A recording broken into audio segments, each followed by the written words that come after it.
மயிலாடுதுறை மாவட்டம் குத்தாலம் தாலுகா கோனேரி ராஜபுரம் ஊராட்சிக்கு உட்பட்ட வைகல் கிராமத்தில் செல்லியம்மன் கோவில் ஒன்று உள்ளது.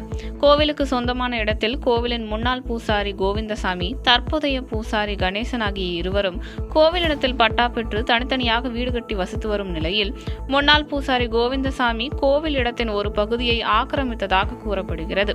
இதனையடுத்து பூசாரி கோவிந்தசாமி ஆக்கிரமித்து வைத்துள்ளதை கிராம மக்கள் அகற்றி தருமாறு கேட்டுள்ளனர். இந்நிலையில் அதே கிராமத்தில் வசிக்கும் தனியார் தொலைக்காட்சி செய்தியாளர் விக்னேஷ் தூண்டுதலின் பேரிலேயே இச்செயல் நடந்திருப்பதாக கோவிந்தசாமியின் உறவினர்கள் 3 பேர் விக்னேஷை வழிமறித்து கையில் வைத்திருந்த கத்தியால் கை மற்றும் வயிற்றில் கிழித்துள்ளனர். இதில் அதிர்ச்சியடைந்த விக்னேஷ் அவர்களிடமிருந்து தப்பி பாலையூர் காவல் நிலையம் சென்று தஞ்சம் புகுந்துள்ளார்.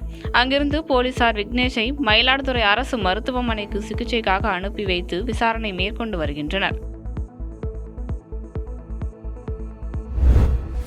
கிருஷ்ணகிரி மாவட்டம் ஒசூர் அருகே உள்ள தம்மாண்டரப்பள்ளி கிராமத்தை சேர்ந்தவர் பழனி. இவருக்கு திருமணமாகி லட்சுமி என்கிற மனைவியும் ஒரு ஆண் ஒரு பெண் பிள்ளைகள் உள்ள நிலையில் இன்று மதியம் இவர் தம்மாண்டரப்பள்ளியில் உள்ள ஏரியில் மீன்பிடிக்க சென்றுள்ளார். நீண்ட நேரமாகியும் கரைக்கு திரும்பாததால் சந்தேகமடைந்த உறவினர்கள் கிராம மக்கள் ஏரியில் பழனியை தேடியுள்ளனர். தகவல் அறிந்து வந்த தென்கனி கோட்டை தீயணைப்பு வீரர்கள் 1 மணி நேர தேடுதலுக்கு பிறகு பழனியை சடலமாக மீட்டனர். பின்னர் பழனியின் உடலை பிரேத பரிசோதனைக்காக தென்கனி கோட்டை அரசு மருத்துவமனைக்கு அனுப்பி வைத்து கேலமங்கலம் போலீசார் விசாரணை நடத்தி வருகின்றனர்.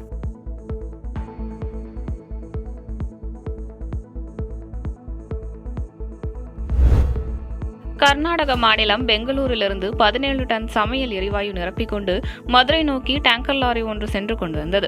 அப்போது நாமக்கல் மாவட்டம் ராசிபுரம் அடுத்த சேலம் நாமக்கல் தேசிய நெடுஞ்சாலை ஆண்டலூர் கேட் அருகே வந்தபோது டேங்கர் லாரியின் முன்பக்க டயர் வெடித்தது. இதில் டிரைவரின் கட்டுப்பாட்டை இழந்து லாரி சாலையோரம் கவிழ்ந்து விபத்துக்கு உள்ளானது. பின்னர் சம்பவ இடத்திற்கு விரைந்து சென்ற ராசிபுரம் போலீசார், தீயணைப்பு துறையினர் எரிவாயு கசிவு உள்ளதா என கண்காணித்தனர். இந்த விபத்தில் டேங்கர் லாரி ஓட்டுநருக்கு லேசான காயம் ஏற்பட்டது. மேலும் இச்சம்பவம் குறித்து ராசிபுரம் போலீசார் விசாரணை நடத்தி வருகின்றனர்.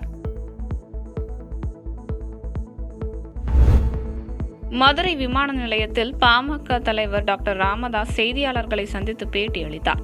அப்போது பேசிய அவர், ஜாதிவாரி கணக்கெடுப்பில் மற்ற மாநிலங்கள் நடைமுறைப்படுத்தி நலத்திட்டங்கள் வழங்கிக் கொண்டிருக்கிறது. ஆனால் தமிழ்நாடு அரசு தூங்கிக் கொண்டிருக்கிறதா அல்லது தூங்குவது போல் நடிக்கிறதா என்று விமர்சித்து பேசினார். இந்த 2 ஆறு பிரச்சனைகள், ஒன்று காவிரி ஆற்றின் குறுக்கே மேகதாது, அடுத்தது முல்லை பெரியார் அணை பிரச்சனை, வைகை ஆற்று பிரச்சனை. கேரளாவிலே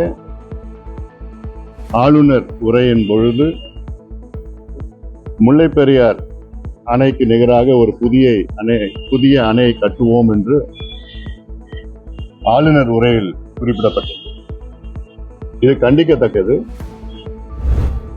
திருப்பத்தூர் மாவட்டம் வாணியம்பாடி புதூர் சென்னை பெங்களூர் தேசிய நெடுஞ்சாலையொட்டி அமைந்துள்ள தனியாருக்கு சொந்தமான 12 கடைகள் அடங்கிய காம்ப்ளெக்ஸில் நேற்று இரவு மர்மநபர் ஒருவர் திருட்டில் ஈடுபட்டிருப்பது கடை உரிமையாளர்கள் மத்தியில் பெரும் பரபரப்பையும் அச்சத்தையும் ஏற்படுத்தியுள்ளது.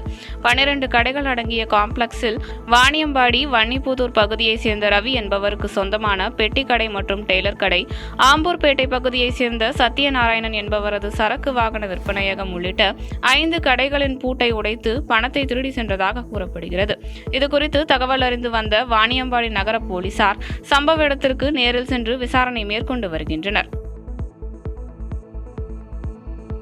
பாதகம் செய்பவரை கண்டால் நாம் பயங்கொள்ளலாகாது பாப்பா, மோதி மிதித்து விடு பாப்பா, அவர் முகத்தில் உமிழ்ந்து விடு பாப்பா. அண்மை செய்திகளை உடனுக்குடன் தெரிந்து கொள்ள இணைந்திருங்கள் இயம்நாடு தொலைக்காட்சியுடன்.